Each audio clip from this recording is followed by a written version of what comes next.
Module 5. Modern living. Most people like a little entertainment in their free time, and one of the most popular things is going out to see a show.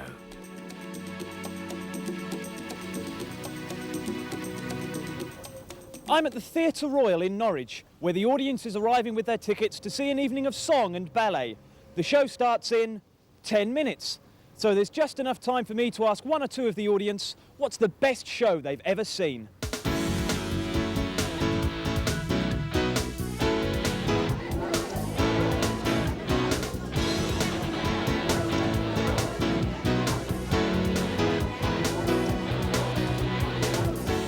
What's the best show you've ever seen? Probably South Pacific. And why did you like South Pacific? Well, it was very colourful, the scenery was very good, and the music was beautiful. What's the best show you've ever seen?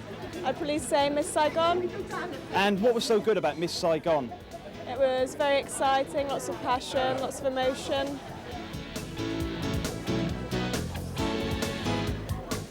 What's the best show you've ever seen? Swan Lake.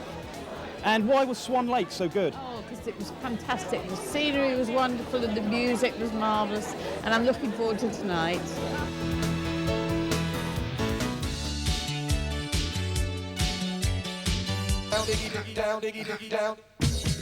This is a war museum.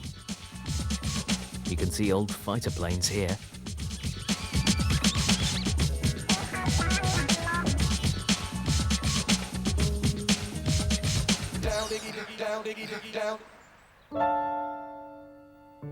This is an art gallery. Here you can look at paintings and sculptures.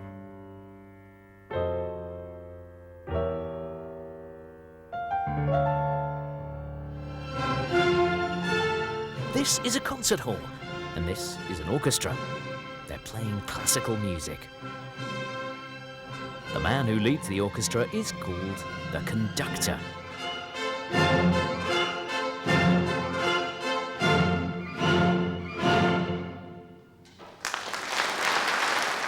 Let's have another look. Can you complete the sentences? In this art gallery, you can look at paintings and sculptures. In the War Museum, you can see old fighter planes. This is a concert hall, and this is an orchestra. The man who leads the orchestra is the conductor. In most of Britain's big cities, there are theatres and concert halls, so you can buy tickets for plays and musicals all year round. But outside and away from those special buildings, you can often see a different kind of entertainment. And you don't have to buy a ticket. I'm talking about street performers, talented men and women who can give the streets of a big city a unique atmosphere. The most famous street entertainment area in the UK is probably Covent Garden in London. In amongst the cafes and small shops, you can nearly always find entertainers with some special skills. So who are these people? And if it's free to watch them perform, how do they make any money? Let's find out.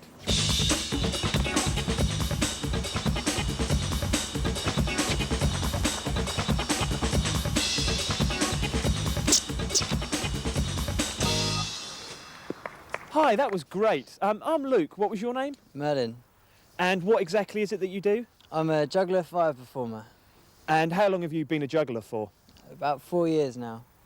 How long can you juggle for in one go? About 20 minutes. And how do you get paid?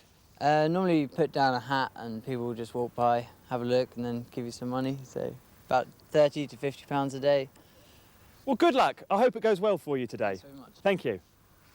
Earlier today, I met a different kind of street performer. Take a look at this.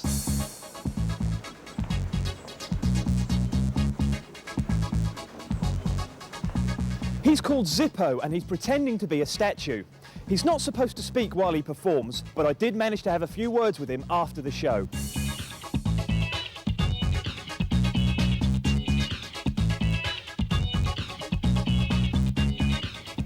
No, I'm not a real statue. I'm a professional actor, I'm a performer, and I'm a living statue. Well, I'm playing a 11th century Norman knight at the moment. Basically, you have to stand very, very still and not move at all, and try not to blink, obviously. And when people give you money, the idea is to move in very small movements.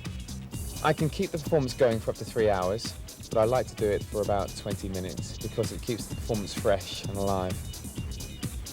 You can make quite a lot of money. It obviously depends on the time of year, how people are feeling. Sometimes up to £50, £60 a day. So there you are.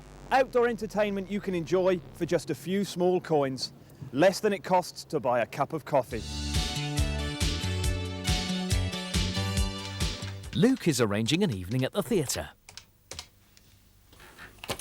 Hello, Adelphi Theatre box office, how may I help you? Hi, I'd like to book 2 tickets for the London Philharmonic on Thursday. I'm sorry, sir. I'm afraid the Thursday performance is completely sold out. Oh, what a pity. I promised my wife we'd go this week. I just have to get hold of 2 tickets. I may be able to help you. There's been such a demand for tickets that the orchestra's agreed to give a second performance on Friday. That's great. Can I book 2 tickets for Friday then? Certainly. Can I have your name, please? It's Palmer, Luke Palmer. OK, Mr Palmer, the tickets are £30 each, so that's a total of £60. That's fine. How would you like to pay? Can I pay by credit card right now? Of course. What kind of credit card do you have? Visa. And can you tell me the name that appears on the card? Luke T. Palmer. Fine. Next, I need the 16-digit card number. Sure. 4580 3278 1302 3796. And the expiry date? 0504. That's fine, Mr Palmer. You can pick your tickets up when you arrive here by quoting reference 0601. OK, thanks very much. Thank you for booking seats at the Adelphi Theatre. Bye. But things don't always go to plan. Luke's wife has caught a bad cold and doesn't feel well enough to go to the concert. It's already Friday, and suddenly Luke has an extra ticket. Hi, Joe, it's Luke. Hi, Luke. How's it going? Fine. Listen, are you free tonight? I don't know yet. What have you got in mind? Well, I was going to go and listen to some classical music with Jude, but she can't make it because she's ill, so I've got an extra ticket. Do you fancy going?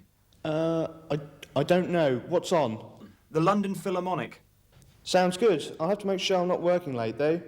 Can I phone you back? Sure, but can you let me know before 5? I'll try. OK, I'll talk to you then. OK then. Bye. Some of the greatest changes in recent years have been in communications technology. We use televisions and radios to find out what's going on all over the world. Telephones can connect us instantly to friends and family, wherever they are. And computers are rapidly becoming a part of our everyday lives as more and more of us send emails and surf the internet. At one British university, Professor Kevin Warwick hit the headlines by implanting a tiny microchip into his arm. The microchip lets him control his computer. From my implant, I can move my finger like that, and that movement affects what is on the computer screen. That's the start of the revolution. That means that in a few years' time we'll be able to do all sorts of wonderful things. So in his mind, does Professor Warwick feel like a human robot? Mentally, I feel much closer to the computer. I don't feel as though I am separate anymore. It's not as though we're one, but it's something like as if we're Siamese twins, maybe. So, you know, I respect the computer for what it can do, but I do feel linked to it in some way. Perhaps in the future we'll all have to find new ways of communicating with machines. But it's not just down here on the ground that technology is making an impact. In the skies above me, hundreds of satellites orbit the Earth. 24 hours a day, these satellites transmit and receive information that we all rely on. Satellite communications and virtual reality technology allows scientists to investigate and track stars planets and other objects in our solar system. The same scientists can even talk to each other face to face using digital cameras and special monitor screens. Yes, a lot has changed in a very short period of time. Step up for another fascinating fact from Auntie Janet. Researchers in Canada have discovered that Albert Einstein's brain was 15% larger than the average human being's, and that's why he was so intelligent. Thomas Edison, the famous inventor who introduced the light bulb to the nation, was actually afraid of the dark. When steam trains were first invented, many people protested against them, saying that more insane asylum houses would have to be built to house all those people driven mad by the terrifying noise and size of those steam trains.